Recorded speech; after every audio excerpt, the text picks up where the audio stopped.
Hey everyone, this is Robert. Thank you so much for tuning in to Station Square. Hope everybody is doing magnificent and having a lovely summer so far. Today we have two very special guests who you may recognize from SOVAS. This is Joan Baker and this is Rudy. Thank you so much for joining us on this Hey, special episode of Pleasure. Station Square. Yeah. It's a pleasure to be here. yeah, A Yeah. nice special meeting you episode face to indeed. face. Yeah, exactly. Like, it's just nice that we're all doing this face to face, and I know we got a Yeah. lot of topics to discuss for today, but in such a short amount of time, because that's always fun. So, yeah, since this is going to be a Soul Boss episode, I know that a lot of people are going to be really interested in, like, oh, like, with the organization and knowing how you guys are just so instrumental in the industry. But before we get into all of that, how is your 2025 going for the both of you? Whoever wants to begin, just be my guest. I'll say it's a roller coaster ride. It's almost, every year there are extraordinary highs and also extraordinary lows. It's no different now in 2025. It may even be a little bit magnified. Yeah, there's always when in putting together such a mammoth event like this, Yeah. which is not just what we do for the event this year, but it's a culmination of many years and looking toward the future at the same time, because Yeah. the events never they always roll into each other. They never really end. So Yeah. so it's a constant. So Joan's right. There is a roller coaster aspect to it. This is truly a labor of love for us, and which for the most part means we put a lot of energy and time into it without being paid. Not that we never get Yeah. a dime, but it's not commensurate with, what a CEO or vice president would command in a typical charity organization. So there's a lot of work, a lot of love put into it. And the greatest reward we get is when we see the recipients of the awards or the attendees of the conference enjoying themselves and finding value in what they're learning. And also, I think just to add to that, we're also entrepreneurs, just like our audience. So we put in a lot of effort to create connections out there in the industry that normally we wouldn't necessarily think about. So every day, Rudy and I kind of go past where we think you would normally stop. So it's also developed our chops as well, more so than what you might imagine.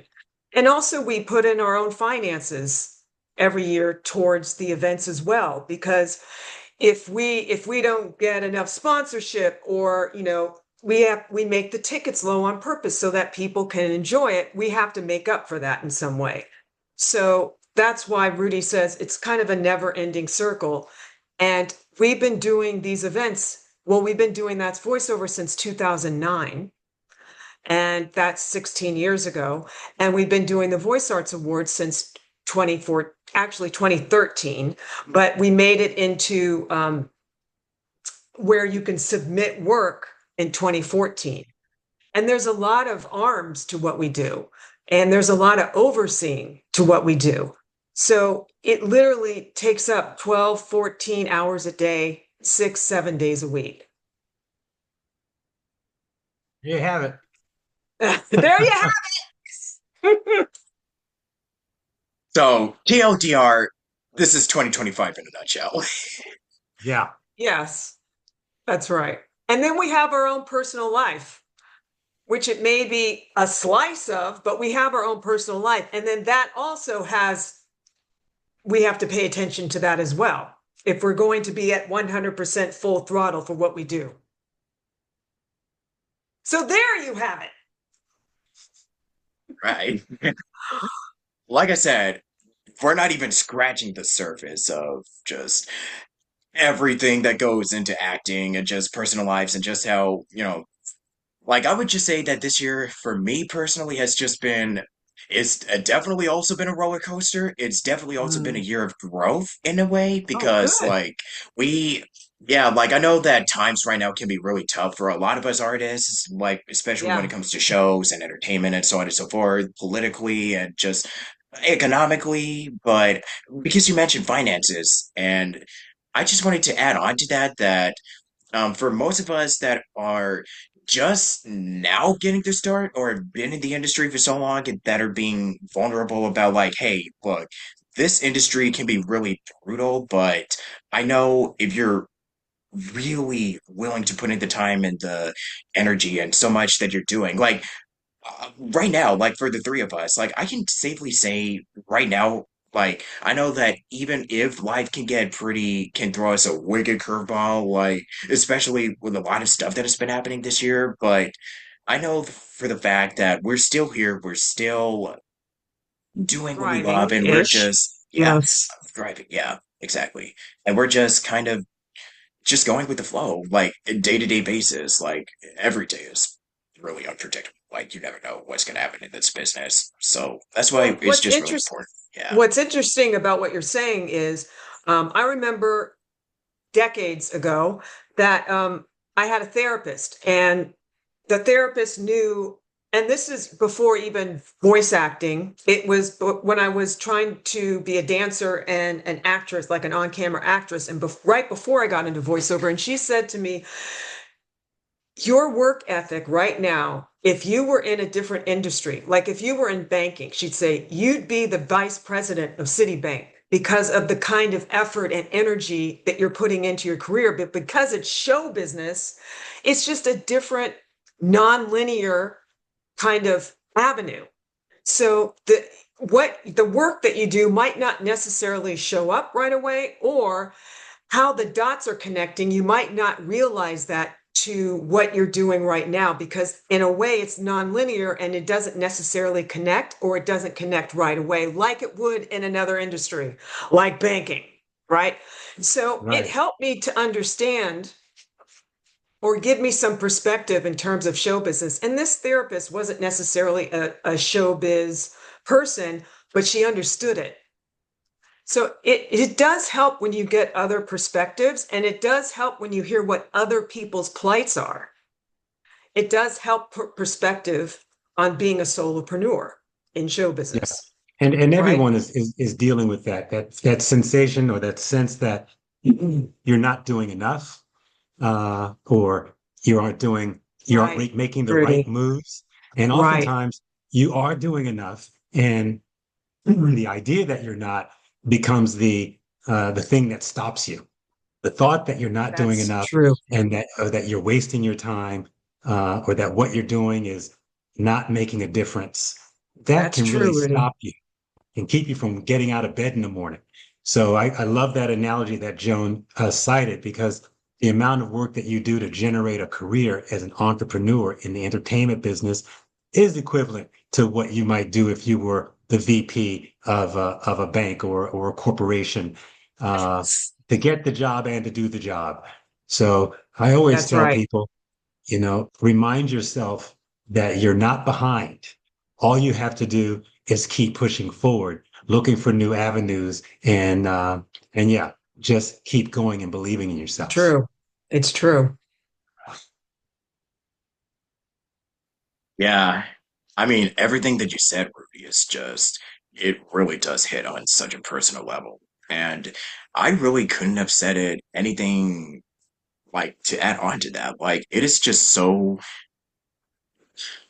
it is very integral, especially these days where, when you're an entrepreneur, sometimes you're your own boss and you're running your own business. And what is something that's going to help you on a day-to-day basis? Because for me personally, I can safely say that in all of the years that I've been doing this, like podcasting or just doing voice acting, and like it is like there's so much time and work that goes into it. Like I know that a lot of people that are just starting out think that, oh, well, if I'm gonna do this, like I could just make a lot of voices or do a demo, like I'm gonna get paid. Like that's really not how it works. Like a lot of this stuff really does take a lot of time, and it's a huge investment, which kind of definitely goes without saying, because this is an industry that is like always constantly changing and it's always evolving.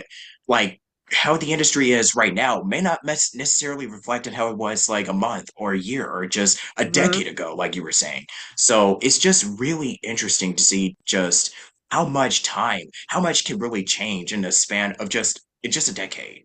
Like it's And yet, just really nothing has astounding. changed Yeah, in terms of the pursuit of it, which is why I brought exactly. up Yeah. my therapist decades ago. Like it, in some ways, it hasn't changed. It's still the same intense pursuit, just because Yeah. there might be technology now that wasn't back then. Because back then I had a cassette tape. I didn't have anything I could send over the email. I didn't even have an email. It's like, yes, things have definitely evolved and changed, but what remains the same is how to pursue it. And like I'm Bingo. saying, there is no rhyme or reason. It's very nonlinear, and we're in an industry that you have to pay your dues. So Yeah. there's no telling when your time comes. You just have to keep preparing for it. And like Rudy said, and this is not a cliche, you really do have to believe in yourself. It's Yeah. not a And people cliche. ask sometimes, how do I just believe in myself? Well, you just do.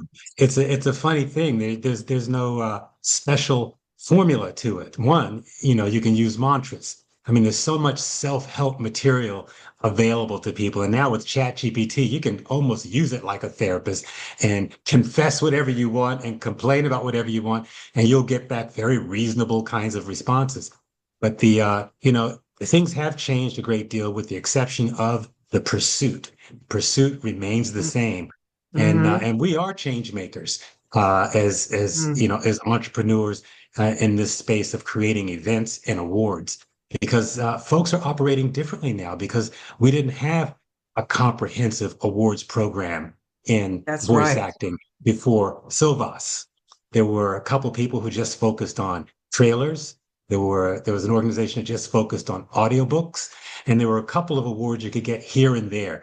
But now we Mm-hmm. have all the categories involved, and people are making moves throughout their year based on knowing that there's an opportunity to submit for an award. People are getting their demo reels refreshed or created because they're trying to make it in time for the Voice Arts Awards, But knowing that if also, they win or become nominated, they'll be able to use that as part of their marketing but to also, gain more Rudy and work. I know from emails that we get from people year round, every year, that they're also going to their jobs when they book jobs in mind of giving the best performance possible because they know they want to submit it into the Voice Arts Awards. So it's actually up the ante in terms of craft.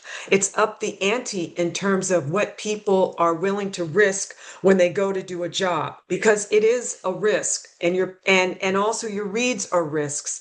Working with anyone, that's directing you is a risk that you do a good job or do something spectacular or do something unexpected that really creates a big boom with the product, with the producer, with the casting director. Um, so you're never in a safe place. You're always kind of in an uncomfortable place, or at least that's what you want to strive for, is to be at a place that's semi-uncomfortable because it helps you to take a big risk in Yeah. whatever it is you're doing when it comes to As the the saying, as industry. the saying goes, you want to get comfortable being uncomfortable. Yeah, yeah. That's where the And best work happens. and you That's where can always spontaneity stretch that. happens. Trust me, you can always stretch that. There's actually no end to it. Now, are we starting to scratch the surface for you? Pretty much, yeah. Mm. I did send Joan like some questions that you actually forwarded to me, Rudy, and I kind of wanted to talk about the creation of the Voice Arts Awards and just really honoring the invisible art of voice acting and all that stuff. Yeah. Just Well, there's an invisible side to it for sure, but a lot of voice acting, like narration, for example, for documentaries and so on, is voice over picture. So they Mhm. really work together in that instance. Now, I come from the world of producing media where I hire voice actors. And one of the things I would always do when I created a product was listen to it with just the voice acting to see how much I'm gaining from it and to look at it silent with no voice acting, no music, nothing. By doing this, I'm able to test how effective either one is by itself. And if it works by itself with just picture and it works by itself with just the voiceover, which would essentially be a radio spot, then I'm happy that I know I'm giving folks the best possible opportunity to understand and take in the story. I want to add to that, and that is that anyone that's listening, that's a voice actor, when you understand what goes on behind the scenes and you understand from the perspective of a producer and what they listen and go through to make a spot, sing on the air, you want to listen to this and take it in and actually take it upon yourself to make it a part of the craft. That maybe what Rudy just said, you'd want to acquire for yourself when you're analyzing copy or you're trying to understand, what is this piece of copy really saying? What am I really going to bring to it that will help make it worth it, that someone would hire me to do it? And I find out there, especially with people in the beginning or navigating the first few years of voice acting, that they kind of treat it like on the job training, like they don't have to be trained or they don't understand you have to be trained, and that somehow it's okay that people will hire you just because of your voice, and that you'll be directed. You'll learn what to do when you get there, but you wouldn't hire anyone else in any other industry that way.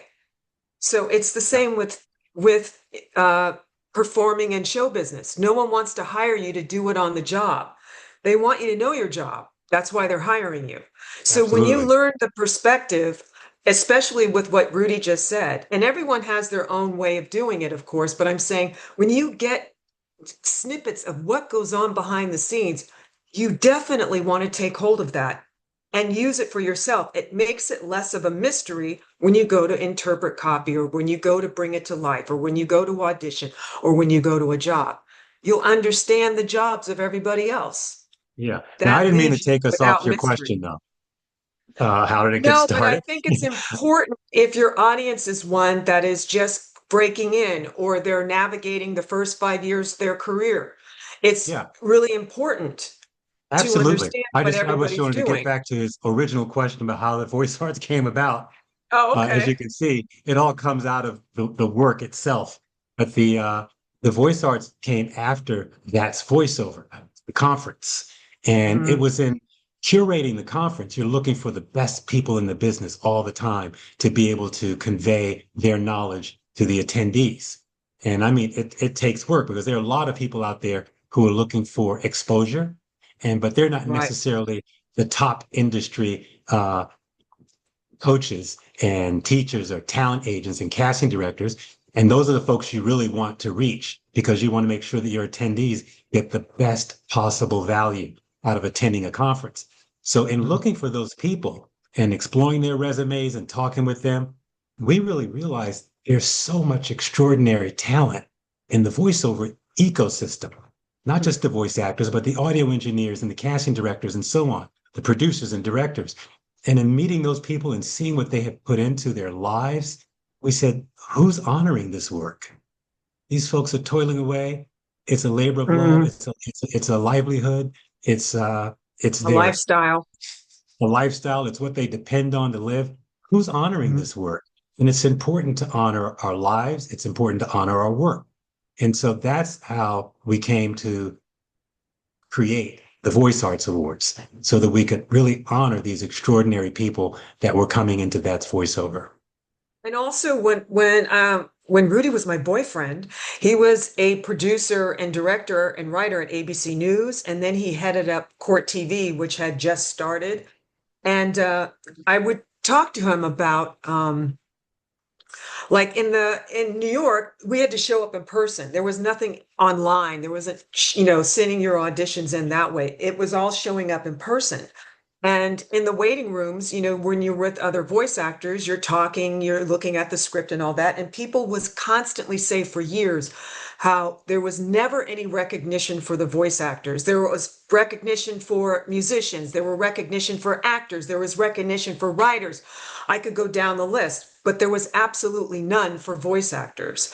And I remember I would talk to Rudy about it over the years, just discussing what went on in the audition room. But we came to take that very seriously at some point to to create the same morale that all the other industries have for their work. Because in show business, the way you get work is when people recognize your work. It's always been that way. That's why they have movie credits. They have the credits of what people did on this particular movie. That's how people get work in show business. Why shouldn't it be that way for voice actors, especially because we're in a booth? We're not necessarily interacting with other people or many Right. people. So it was also that impact as well. It's how you get work in show business, and voice acting is in show business. Bingo. So that's how it became about. Yeah. And how has it manifested over the 12 years? And what is something that the industry players and voice actors can get involved in this?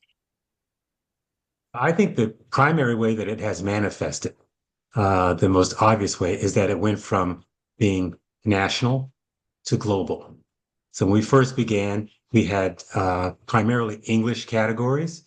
In fact, the very first year, we had all English categories and just, I think, two Spanish categories. And that's because one of the Spanish voiceover actors from South America contacted us and said, "Why don't you have Spanish?" And we said, "We're going to have it next year." And he said, "What's wrong with this year? Why can't you do it this year?" And so we said, "Okay, let's squeeze in a couple so we can get that done." And we did. And every year we continue to add other languages so that now there's Arabic, Chinese, Japanese, Portuguese, Spanish, African. English speaking Africa. Mhm. I may be missing one, in fact, but we're going to spread out also into Hindi because there's a huge voiceover market in India. And that I think was probably between the languages and going global and adding categories like um, audio description, which we didn't have for several years, make the difference. Is how it's manifesting. That's creating more inclusiveness in the industry.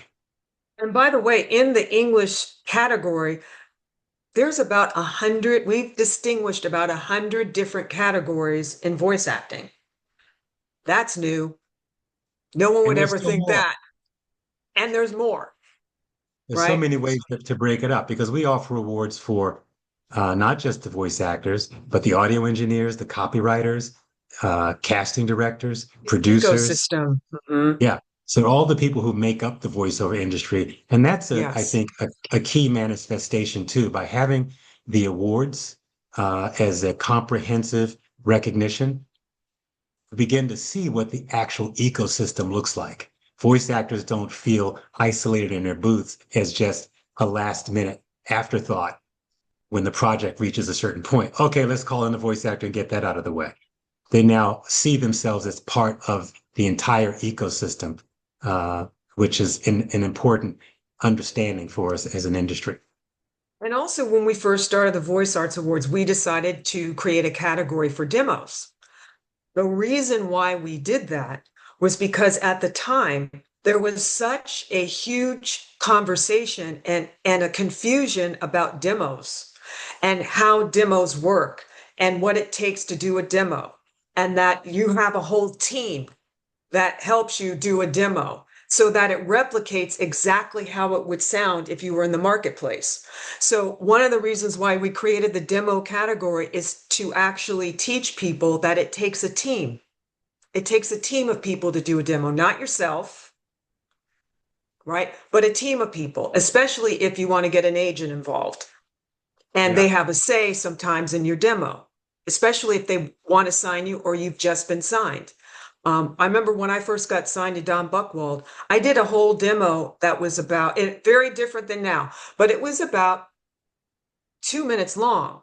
And it was cartoons, all different cartoons voices, and then a couple of my regular voice.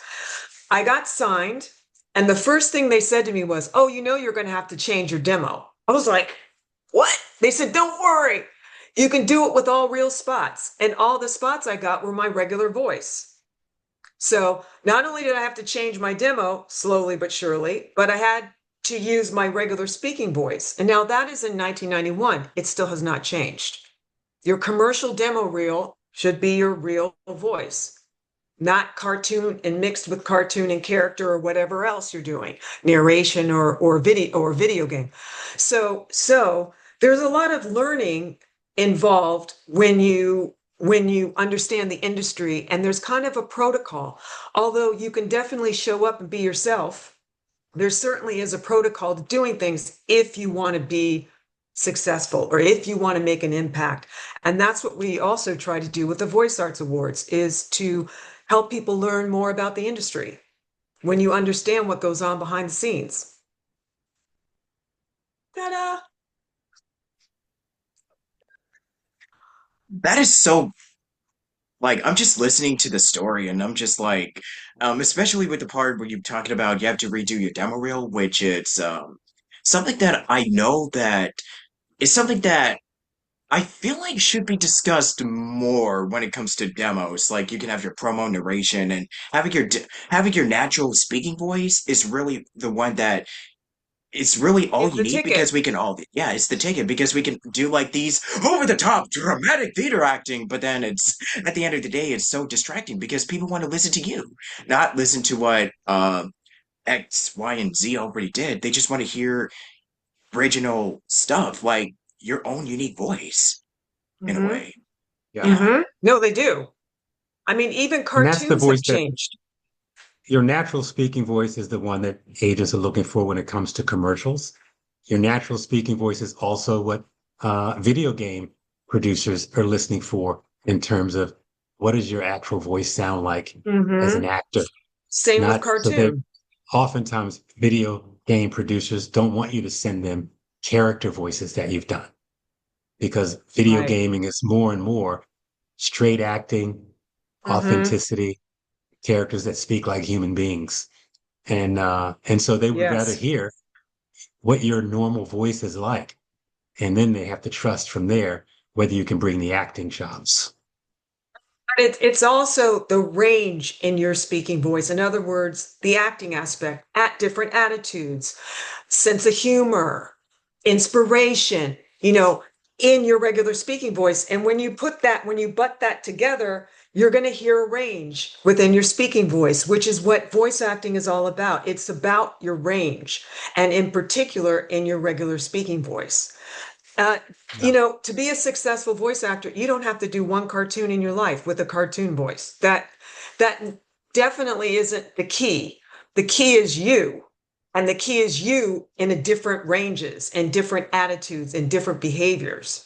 And again, our stage is this big, so it's not bigger than life. It's just regular life and how you would show up.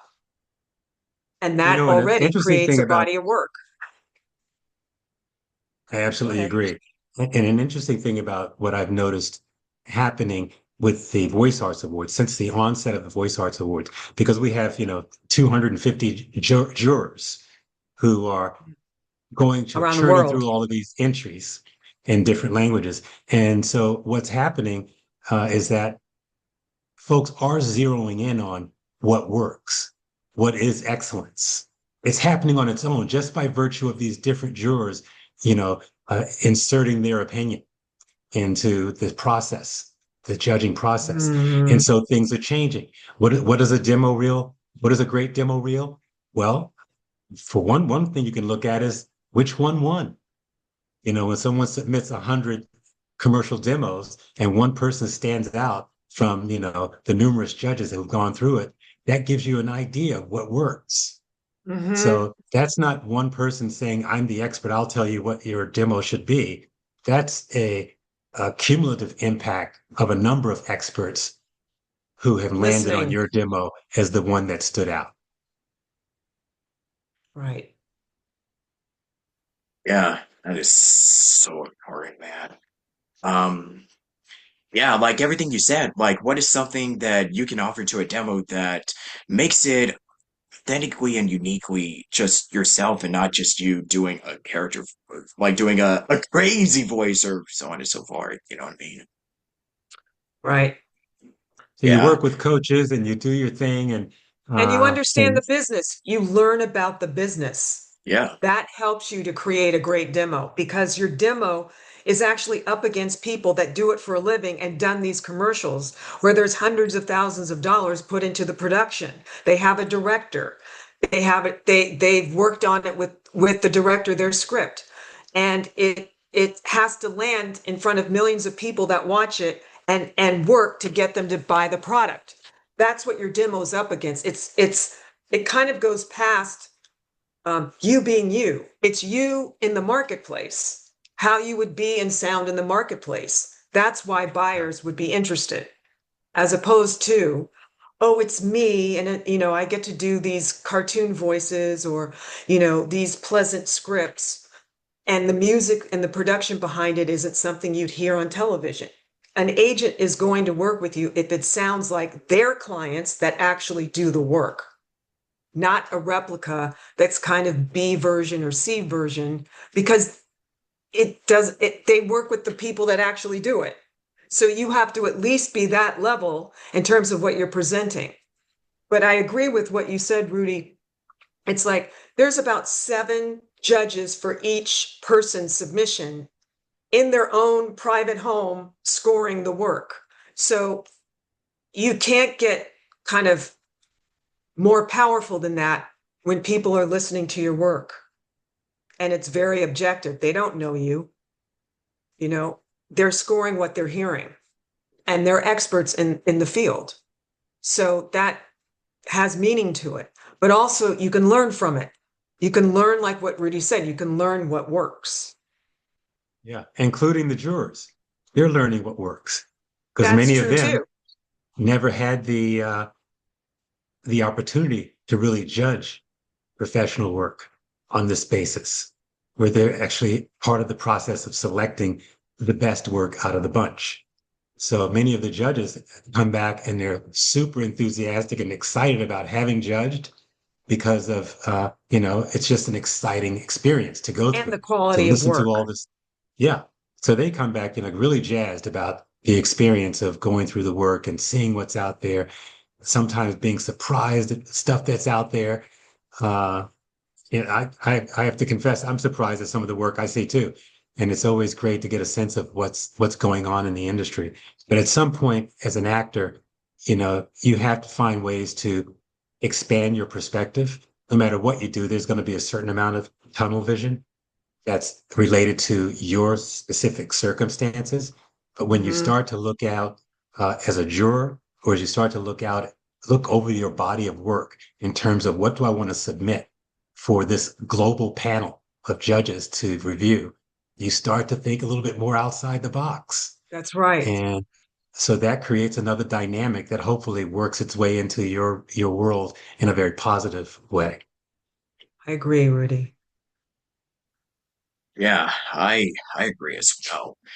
I know there's so much that we could discuss, but we are kind of at the point where we have to, you know, wrap it up and say our little farewells, but maybe put a pin at this for maybe another one in the future. We'll see. But if you guys like to plug in SOVAS, where can people check out, everything, because you've already gave some really great resources, any final bits of stuff that you want to close us out on, that would also be great. So I just want to thank you too so much for taking the time to do this today. Thank you, Robert. Huge pleasure. But Well, right now, that's voiceover. We're online and global for the year of 2026.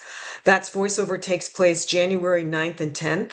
And I will say this, because we're online, uh, we are creating a program that we may not have been able to create if we did it in person.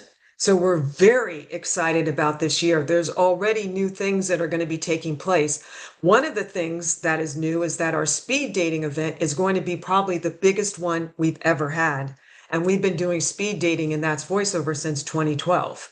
So we're yeah. really excited about that, but we'll be announcing the different offerings throughout the fall and winter. But we have the save the date tickets out right now. And if you go to sovas.org and you click tickets, which is a drop down menu, you can always get your ticket blindly now and just know that there's going to be some extraordinary happenings at That's Voiceover this year. We are virtual and unstoppable. Yeah. And Um, right now is the super early bird. So uh, take a chance, grab your ticket because you're going to get it for a lot less money right now than at any other time. And that's important too, saving dollars. Sovas.org. SOVAS.org. Yeah. Well, I don't want to take up much more of your time. Thank you so much, you guys, for joining me today. And yeah, this is like a Brady Bunch with SOVAS voiceover, just artists and stuff, just talking about the business and everything. So if you want to check out more information about that, definitely be sure to follow the website. And I'll just include all the Mhm. resources in the link and the description by the time this goes up. It might take a while, just, giving you a heads up. But thank you so much, and we'll see you all next time on Station Square. And yeah, um, any final goodbyes from you two? Yes, I just want to say to everyone that's listening, thank you so much for listening and being a part of this episode. I also want to say that everything that Rudy and I have learned, we make a point of bringing it out in conversation, regardless of questions directed about it or not. It's just because it's so a part of our lives and our everyday way of being. So we hope that there's things that can be learned about show business, about awards, and about the daily life of voiceover. And we hope that you can take away from that and use it in your life. Hey, man. And with that, thank you for watching. Stick around next time on Station Square. I'm Robert Jackson, and on behalf of Joan and Rudy, good luck out there, best of luck, and we love you very much. God bless. Bye. Bye.